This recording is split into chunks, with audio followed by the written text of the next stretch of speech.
real, but it's not. That's called Maya. So Maya is also referred to as, you could say, material illusion. Have you ever been in an illusion about something? Like you think, this is really going to make me happy, and then you get it, and it didn't. Raise your hand if that ever happened to you. Yeah. That's called Maya. Another thing that's Maya, which is very interesting, a little more subtle, is that we are spiritual beings in a material body, and we're not actually this body, but Maya makes us think we are. So, I am an American man. That's an illusion. What was I before I was an American man? What were you before you were a man or a woman? Do you know? Or what will you be in the future? Okay, let's do a little experiment. Imagine, this is all imaginary, but it will help you. Imagine that I knew you were all coming here tonight, every one of you. And I have mystic power, and I can tell what you were in your last 50 lives. And I gave each of you a deck of 50 cards. And I say, put those cards out in front of you. You put them out and like 3 or 4 high. And there's 50 people. And I say, look at those people. Those are your 50 last lives. Would that be weird? A little bit. Yes? It would be. Those are 50 people. You'll look at it and you'll say, I'm not those people. And it's true, you're not and you never were. And you can add your picture to that pile, because you're not that either. It's just, so that's called Maya, that's an illusion. And that's very difficult to transcend. But when one is self-realized, that's how they roll. You say that, anyone? That's how you roll, that's how they roll. It's just they know they're not a physical being. So they don't identify with their place of birth, their age, their gender, because they know they're none of that. So if you think in terms of past or future lives, you get a better idea how you're not this. Have you ever gone to an astrologer and told you what you were in your last life? Anybody? You have? Yeah. I didn't go, but someone else did, and they told me.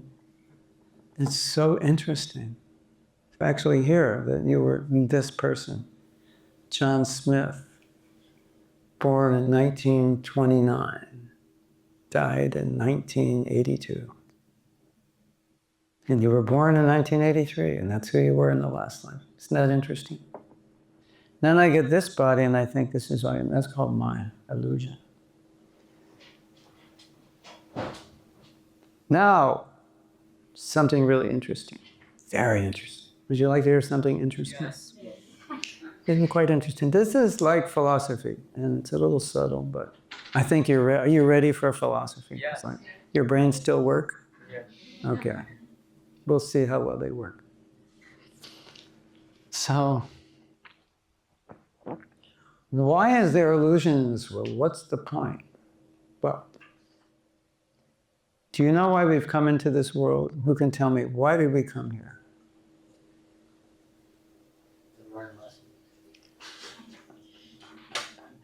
You know that now, but you didn't know that when you were coming. You came for another reason, and you got beat up, so you learned, right? Yeah. We came to this world to enjoy. That's why we came here. And to enjoy, you have to try to control and try to accumulate whatever it is, wealth or position or things, friends, or trying to enjoy. Okay, I mean, that's obvious because that's what we all do. And that's what everybody does. It's obvious that's why we're here. We don't do a good job of it, but we're trying, right? We do a pretty bad job of enjoying, but we try. Okay, So let's say you came into this world to enjoy yourself.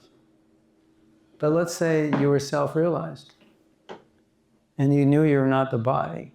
You knew you were not a physical being, but a spiritual being. How could you enjoy physically if you know you're not a physical being? You can't, actually. How should I explain it? There has to be a certain level of illusion to enjoy. You have to be able to think, this is going to make me happy. Otherwise, you wouldn't do it, right? Because everything that we attempt to enjoy, we think, oh, this is going to make me happy. We have big vision, it's going to happen, and this will happen, and then this. And if you're self-realized, you wouldn't think that way. So if I've come to this world to enjoy physically, I need to be an illusion. Otherwise, I wouldn't try, and I wouldn't think that I'm enjoying when I'm actually not enjoying. There's an illusion that I'm enjoying because it doesn't last. Does that make sense, or I need to say that again? Raise your hand if you didn't understand. Of course, no one's going to be. That's too embarrassing. Raise your hand if you understood. I have to. It's a little subtle.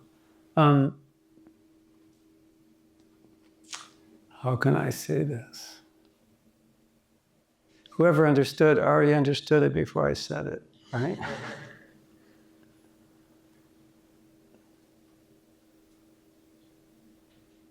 Now let's go back again. If I'm self-realized, I realize I'm not a physical being. And I'm experiencing spiritual pleasure. So why would there would be no impetus to want to accumulate anything of this world. Does that make sense?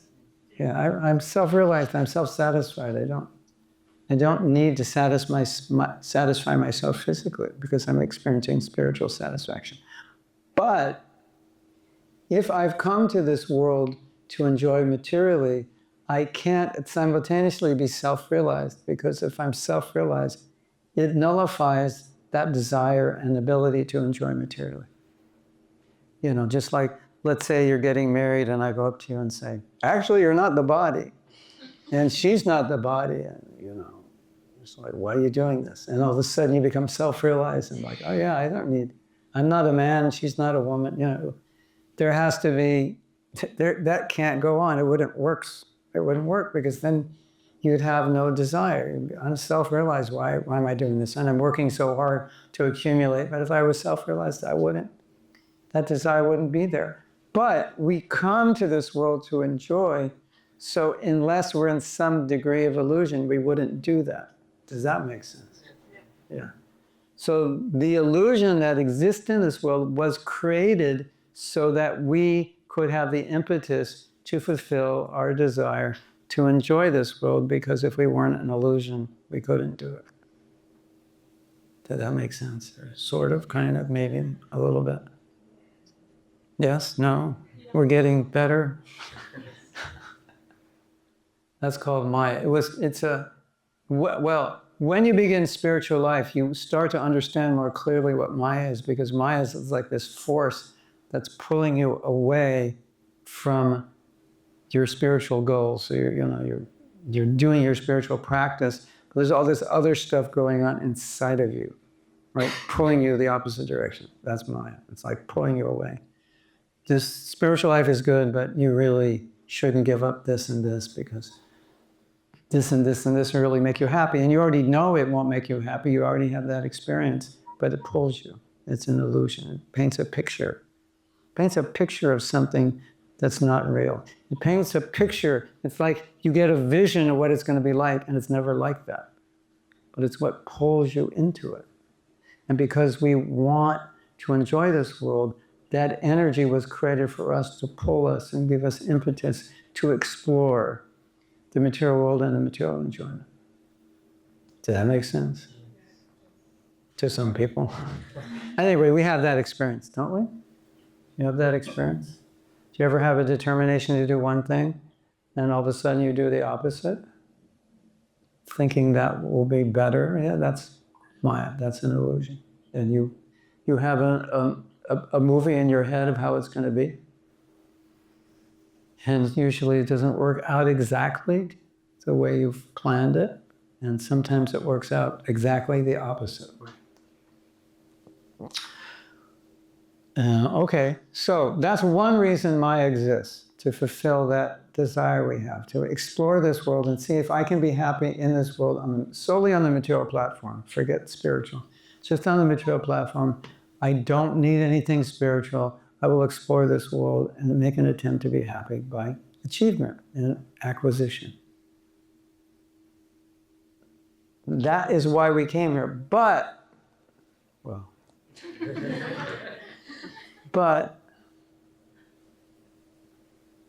Maya has another function, and that function is to make sure we don't experience full satisfaction and happiness, to actually frustrate us. Any of you ever been frustrated? Any of you ever hit a wall? Like you're trying, like this is not working. Maya was created also to make it very difficult. Why?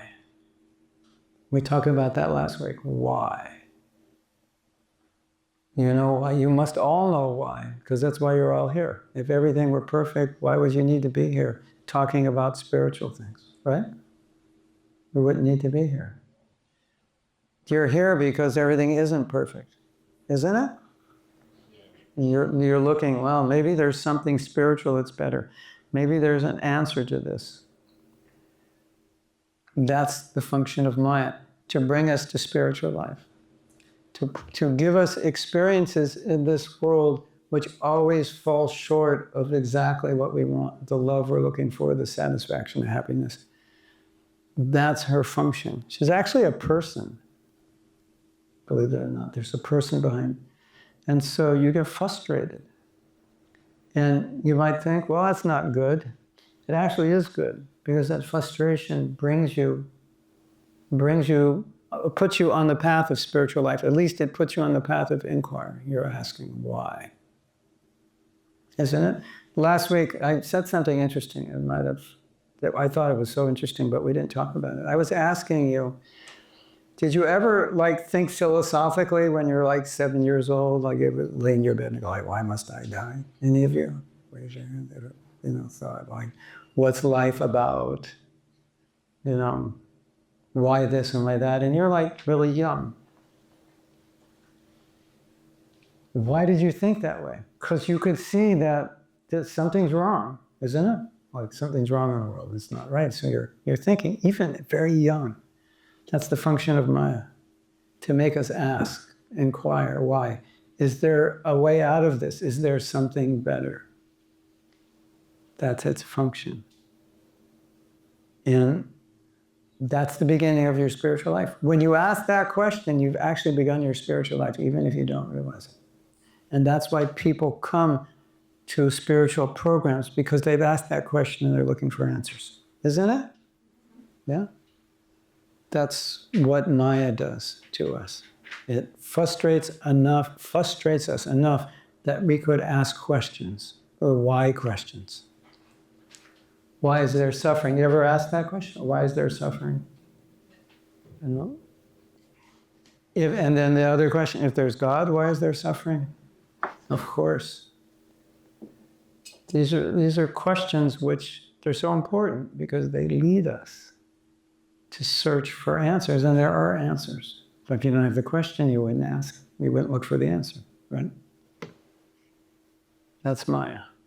And if you go out on the street, you all know everyone's rushing here and there, right? And what are they doing? Ultimately, they're looking for happiness. Many of us have changed our lifestyle, and we don't do that anymore. And one of the things that is maybe you have this experience, one of the things that's a little confusing, but it's just interesting to see that when you take the spiritual path, you kind of you start to leave your old lifestyle and the things you used to do that didn't work for you. Then you meet your old friends and they're doing the same thing. And you're thinking, how could you be doing that? You meet them 3 years later. You've been doing the same thing for 3 years that I gave up. And you wonder, how could you do that? That's what happens when you start to shift. You see people doing the same things you used to do that you're not doing, and you're so much happier. And you wonder, why don't they understand? Why don't they see it? Doesn't work. Why don't they see it? The fact that you can see it or have some understanding of it means you were meant to be on a spiritual path. Otherwise, you would have. Like I have a sister. She kind of sees it, but not really. And we go through the same experiences. Like, why don't you see what I see? Because not everybody's not ready to see it. Even when it's happening, everybody's not ready to interpret it in the same way. If you're ready to interpret it in the same way, that means you've already evolved spiritually from another life. And you're in tune, so you see it. Does that make sense? Yeah. And that's why you come to spiritual gatherings, because you're searching, because you want answers. You want to make sense of everything. So that way Maya helps you. Creates an illusion, and then it pushes you for spiritual answers. And then the other part of the song, how long will you be sleeping on the lap of the witch called Maya? You know how long we've been in Maya? Anyone want to take a guess? Yeah. How about this number? Forever. Let's meditate on forever. Okay, close your eyes and meditate on forever. And hold your brains, because it might explode. Forever, always. The illusion, oh yeah, this is really important. The illusion is so strong that we go life after life, never completely finding love, happiness, and satisfaction, but always thinking it's just around the corner. And we go life after life like that, because Bhagavad Gita teaches, Bhagavad Gita is the book to read, Bhagavad Gita teaches that whatever desires you have when you die, which is basically the desires you have cultivated strongly throughout your life, that will dictate your next life. And you'll just take up those same desires will predominate, and you'll in your next life, you'll just take it up. That's why you see kids 5 years old drawing, better than any of us can draw, or playing the piano better than any of us. And you're like, my spiritual master said Ravi Shankar had practiced sitar for 1,000 lifetimes. So you get good after 1,000 lifetimes. Right? So the Bhagavad Gita says, when you die, whatever you desire, it takes you into your next body. And then you continue to pursue those desires. And it goes on and on and on forever. And forever is a long time, isn't it? That's okay. We can't conceive of it, but it goes on. So what is so significant about forever? The significant thing is it goes on life after life in illusion, and we never ask why. We never question. Is there something after death? Why am I getting old? Why do I have to get old? That's not fun. And why is there suffering, etc.? All those questions, we don't really ponder them, because if we did, we wouldn't be here anymore. We wouldn't have a physical body, because we would be liberated. We would have solved the problem, become self-realized and liberated. So we go on and on forever. What is significant about that?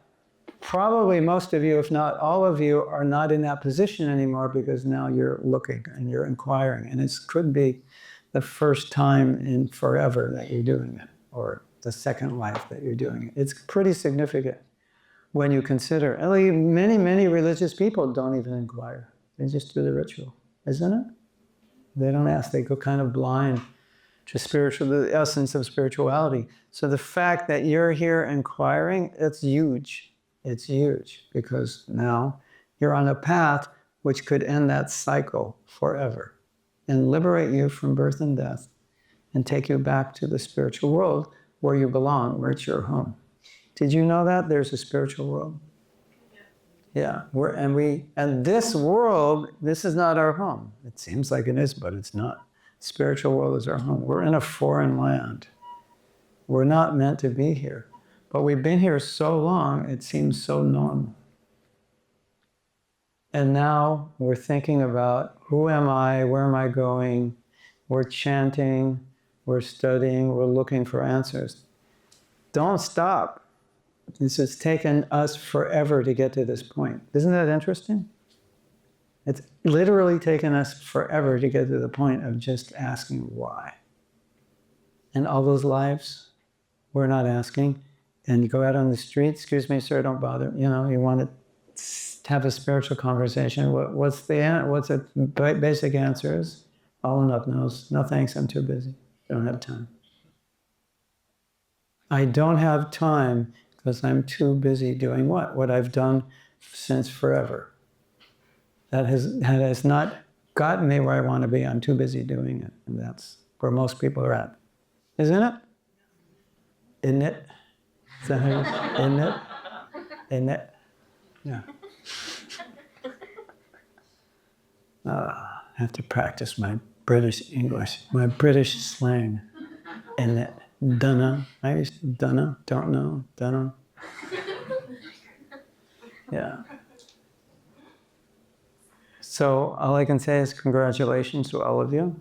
Just to ask the question, what it's all about, why am I here? Is there anything after death? Who am I? That's huge, because forever we didn't. And maybe we started in the last life asking, or the life before, and here we are. Don't blow it. Don't get drawn into illusion and taken away. Because another point is really interesting and important, is like, whatever you're trying to do in this life, you've already done in other lives. Did you know that? We can't remember, but we've done it. I want to be this. You already were. Many times. I want to be rich. You already were rich. I want to be a rock star. You already were many times. Maybe on another planet or something. Yeah. This is not the first time around. It just seems like it. And so many of the ambitions we had, we've already fulfilled them in other lives. So what is the one thing we didn't do? This is really cool. In every life, we did so many. We had nice food, nice everything, right? In every life. But we didn't become self-realized. That's the one thing we didn't do. And so if you want to do something different, become self-realized. That's the only thing we didn't do. Because if we did it, we wouldn't have a physical body anymore. We would be gone. So when I took up this path, that's how I thought. I thought, oh, this is really good. This is the one thing I've never done before. I've done everything in the material world, but not this. I've never become self-realized. So you want to like really do something different, become self-realized. That's the different thing. And you can do it. And you're like so close to it. You don't want to like turn away from it. It's taken you so long. And actually, one life, you could perfect your life, become self-realized, Krishna conscious, go back to the spiritual world, all in one life. We're so close, and it's taken so long. What do you think? It's something to think about. It really is. Because you know, I mean, you have friends and you want to talk about spiritual life. Some will, and some are like, you're crazy. Isn't it? Why are you doing this? What's wrong with you? Wasting your life. Are you crazy? Yeah, I'm sure they said, the friends of Jesus probably said the same thing to him. What are you doing? Preaching all this stuff. What's wrong with you? You know?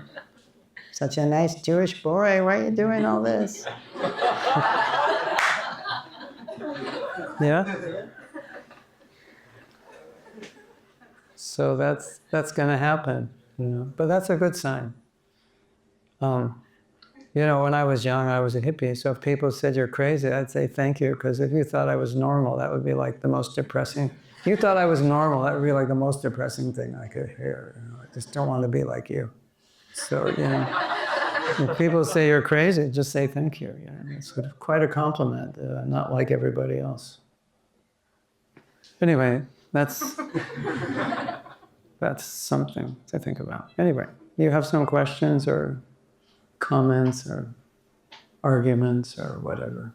Yes. I kind of have a question. Thank you so much, Maharaj, for this all about. You mentioned when we start to kind of come into some sorts of realization, and then we kind of go back to friends that we previously had, and after 3 years, you're still doing the same thing. When we approach those situations, how do we stop ourselves from having feelings of judgment and rather try to What a question. I can tell you what's more of a feeling, what I feel. I just feel fortunate. I never feel better. I just feel fortunate that I was, like I say, the two greatest things I ever did in my life was, first one was I met my spiritual master, Srila Prabhupada, and the second one is I never left him. I go, those are the two greatest accomplishments. So from those two things, everything got wonderful in my life. So I don't feel that I'm better, I just feel that I'm fortunate that I did that. And from experience, we will find that some people are just ready to proceed in their spiritual life and some aren't. And you can only offer. And that's all you can do. And if they don't take it, you don't think you're better. You just think, wow, I'm fortunate that I was able to take it. I'm fortunate that I understand it. I'm fortunate that I have a desire to do it. That's how I feel. Because thinking you're better is not spiritual. Thinking you're better is, ego, right? That's material. So if I evolve spiritually, then I think I'm better than everyone. I think I evolved spiritually, so-called, but I'm in a sense worse. Spiritual ego. It's a paradox, right? So if you have a spiritual inkling, you have some desire for spiritual life, you have some ability to practice spiritual life, just be thankful. Because not everybody can do that. And that's why I'm saying, if you have it, you really want to take care of it, because it's so rare that we've come to this point. It's extremely rare. And it's also rare when someone comes to it that they can actually stay on the path, because temptation is everywhere, right? So if you have come to it and you're somewhat on the path, just be grateful, thankful, and pray that others will. That's the best we can do, and try to help them. Give them a lot of prasadam. I mean, I had friends. I met one of my friends when I was a young practitioner. And this friend had been to India when he was 18. He had a tattoo of Krishna on his arm. And when I saw him, he was like 24, and he was totally not into spiritual life at all. I found it very weird, knowing him when we were young, because he was completely different. But it's just, everyone's on their own path. And people come in their own time. And so that's why I'm saying, if you've arrived and you have some realization, just be grateful. Some people, it takes them their whole life before they come. And then some people, obviously, not even a whole life, not even many lives. So be grateful. And we do an exercise in our self-care course. And we tell our partner all the things we like about ourselves. It's like a self-acceptance exercise.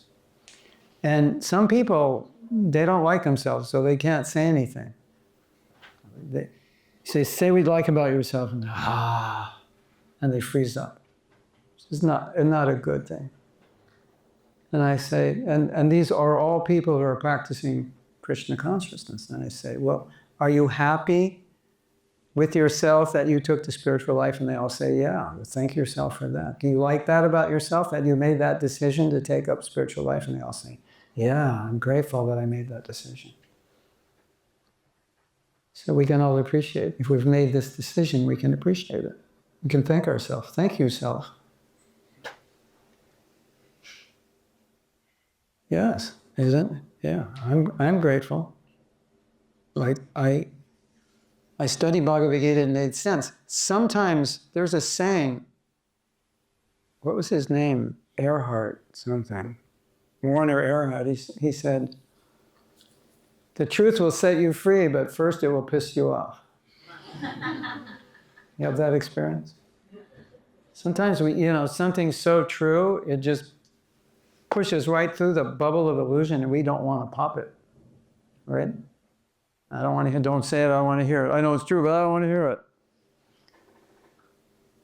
So some people know, they come to spiritual life and they know it's true, but they resist it. It's just they can't accept it. So if you are practicing and not resisting, thank yourself. Some people will say, yeah, it's true, but and if you're trying and not making excuses, thank yourself. Just appreciate it. And hope your friends will someday realize. And what I've noticed, because I teach, I don't know if you've noticed it, but I noticed after COVID, people were much more receptive to spiritual life, because there's a lot of suffering people went through for various reasons. Especially people who lived alone. They realized they didn't like themselves. Isn't it? So, and there was, it's like, and if you did the whole thing with vaccine and all that, and, you start looking into it, and there's a lot of disillusioned people. So when things get worse, people become more inclined towards spirituality. That's what I've noticed. So there will be more and more of an inclination towards spirituality as the world gets weird and crazy. Yes. Holy Krishna. You know how a lot of people turn to spirituality after some pain or trauma, but like, isn't it meant to be like a subject that's embraced, like either through tradition or through just actually seeking God, not through like it is like nothing that through like this is one of the best things. Yeah, he's asking that some people search out spirituality not because they're trying to get away from pain or they suffered, but because they want to know God. That's true. But part of the reason they want to know God is because they suffered. They mix up. It's just the desire to know God may be much stronger. It's stronger impetus. I want to know who I am. I want to know. But the suffering also makes you want to know. Because if everything were perfect, what's there to know? There's no questions. Why must I suffer? That's not a question because I never suffered. Like the story of Buddha. Buddha, he lived this very protective life. And he finally went out and saw the world, and he saw suffering and he never saw it before. I was like, what's going on? So it at least makes you inquisitive. Even if you're not suffering, even just seeing it, right? But that's stated in the Gita. That is a strong reason for many people, because they just want to know what's the truth. That's very important to them. So you're right, but everybody's different. Some people will come more to know truth. Some will come more because they're suffering and they need relief. And they're pious, so they'll look to God rather than atheism. And some people, when they suffer, they won't believe in God. Some people, when they suffer, they'll go more. A lot of people, when they suffer, they go, God, I don't know what's going on. I don't even know who you are. But if you exist, show me. And he does. It's very common. Yes. Somebody, yeah. Hello. Maya is something that we subjectively, individually Fight against. It's not that we fight it against it like it's our enemy, but we kind of carve out our own wisdom out of this material of ignorance. And we can have a kind of nice relationship with Maya. Here's my question. Do we have the duty to lift others out of ignorance, or only ourselves? And if we have the duty, can you discuss the source and the limits? If you lift yourself out of ignorance, well, you have to do that first to be able to help anybody. So when you're able to help yourself and relieve yourself from a lot of the pain and suffering you've gone through in life, and you're feeling spiritual happiness, it's only natural you want it. give that to others, because you can see there's so many others looking for it. And so it's an outpouring of your spiritual involvement. That compassion awakens in your heart to such a degree that when you see people suffering, even if it's not obvious, like physical suffering, but you can see internally they're suffering, they're confused, they're looking for something, you'll naturally want to help them. It'll pain you because you found a solution. It's like, I have the medicine. I had cancer, but I took this herb and it cured it. And you want to go to the cancer ward and drop that herb in everyone's water. Something like that. Yeah. And at least what pains me the most is the ignorance that's being shoved down people's throats. Because when people are given ignorance, they become more and more entangled in this world of illusion, running on the treadmill. And that's very sad. And therefore, when we see that, we want to help people and give them knowledge that can free them, to get them off the treadmill. Treadmill doesn't work. So it's natural. So you say don't ought to help rather than like go beyond what we want. I'm saying you'll want to when yes, we should. In the Vedas it said, if you have knowledge and you don't give it, and you don't share it, you'll lose it. It won't be activated in your life. If you've been given that gift of knowledge, you need to give it, keep it alive in your own life. And that is your duty if you've been given it. So that's there. But as I said, you naturally will feel like doing it if you're evolved. If you evolve spiritually, compassion just naturally awakens. And when you experience spiritual happiness, you want everyone to experience it. And when you see, you drive around London, everyone's at the pub, drinking like there's no tomorrow. Breakfast, lunch, dinner, drinking, It makes you sad because you're chanting Hare Krishna and you're happy. And maybe you used to drink like that and you don't do it now. And you see them and you go, this is futile. They're so unhappy. They're just numbing their unhappiness. And they call that happiness. So it makes you feel sad. You want to help them. Yes. Right? He goes that every day, helps people. If he didn't feel their pain, he wouldn't want to do it. He can feel it. You see people are really struggling to be happy. When you evolve spiritually and you see how people are trying to be happy, for you, that's not happiness at all. Numbing your consciousness is not happiness. It's the futility against them. Yeah, and the lifestyle that we've been thrown into, and everyone's working hard. Maybe they don't like their work. It's painful if you have to work at a job you don't like. It drains you, destroys you, doesn't it? Depends how much money you make.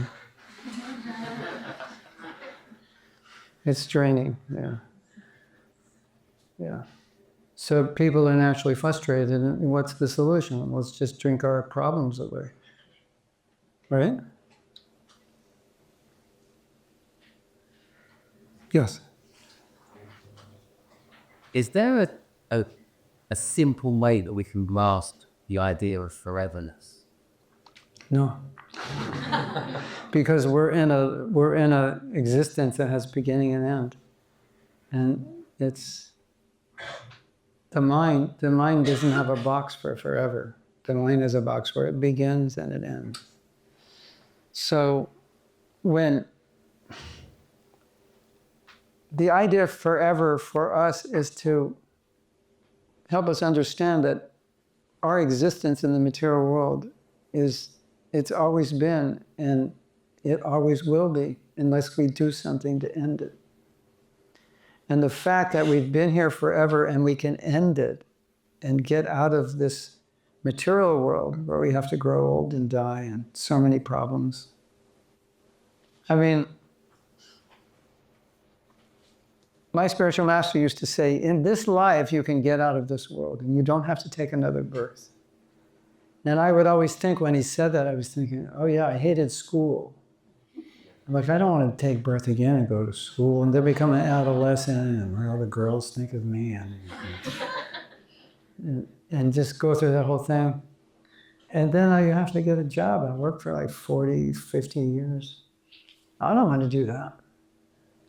And you don't have to. And just meditating on forever, and now I can end forever in this plane. That's like, just meditate on it. Your mind will explode. It's so amazing to know that. And what is in that forever world beyond this forever? What's in that world? There's no pain, there's no suffering, there's no disease, there's no old age. You don't have to work. There's only bliss and knowledge and eternity that we can't even imagine. Could you imagine a place you didn't have to work? Like, well, how do you live? We can't imagine. And anything you think of in that world, it manifests. It's there, whatever you think of. Oh, it'd be nice to have a house. There it is. It'd be nice to have a mango, with 10 gallons of mango juice. There it is. Everything is there. And that's where love exists fully. With Krishna. You meditate on that, and you meditate forever here. And that is where Krishna wants you, and that's what he's created for you. And you can be there in a few years. That's amazing meditation. So if you want to think forever, that's how I would think of it. This forever will end, and that forever can begin in the end of this life, whenever that is. And it's not that long. That's amazing, isn't it? And then you say, well, will I remember this world? Do you ever have a nightmare and try to remember it? Of course not. Will I remember this world? You wouldn't want to. Even though you may think everything's wonderful. And when you're there, it's just like, oh, it's like you woke up from a dream. What happened? Where was I? And they were there in eternity. And that's who you are eternally. What do you think? Sound good? If you study every religion, they all teach this in their own way. You're eternally liberated in some form, in some way, with Christian heaven or Buddhist nirvana, Islamic heaven, Hindu heaven, spiritual world. It's all about there's something better and different. We were thinking last night we could do a little play. And one person plays reality. And one person plays a complainer, and he's complaining to reality. Reality, I don't like you. Why don't you like me? Because I'm getting old. Why else don't you like me? Because there's more. Then you go down the whole list of all the things you don't like. Are there a lot of things you don't like about this world? There's a lot. None of those exist in the spiritual world. And you can live forever there. And you're very close. That's my whole point of this talk, is we're so close. It's taken us so long to get this close. We don't realize how long it's taken for us to just like, some of you read Bhagavad Gita, or to be interested in reading it, or contemplating it, or questioning it. It's taken so long just to get there. Don't stop now. You're almost there. Isn't that beautiful? Yeah. All of you, everybody here, you wouldn't be here. Like, why would you be here? Just to eat? I don't think so. I mean, maybe. But even to come here to eat, there's some consciousness, right? We're not going to kill animals and so forth. And there's so many people like this, and there's so many people not like this. And so we want to help people understand how far along they are, more than they realize. And if you go out and talk to people and try to convince them, you realize how many people aren't interested. Right? Yeah. It's rare. In Bhagavad Gita, that verse, Krishna says that 100,000, millions of men, one might be interested in self-realization. Out of hundreds of thousands. Yeah, it's pretty rare, isn't it? I mean, think of all your friends. How many are interested? Not that many, generally.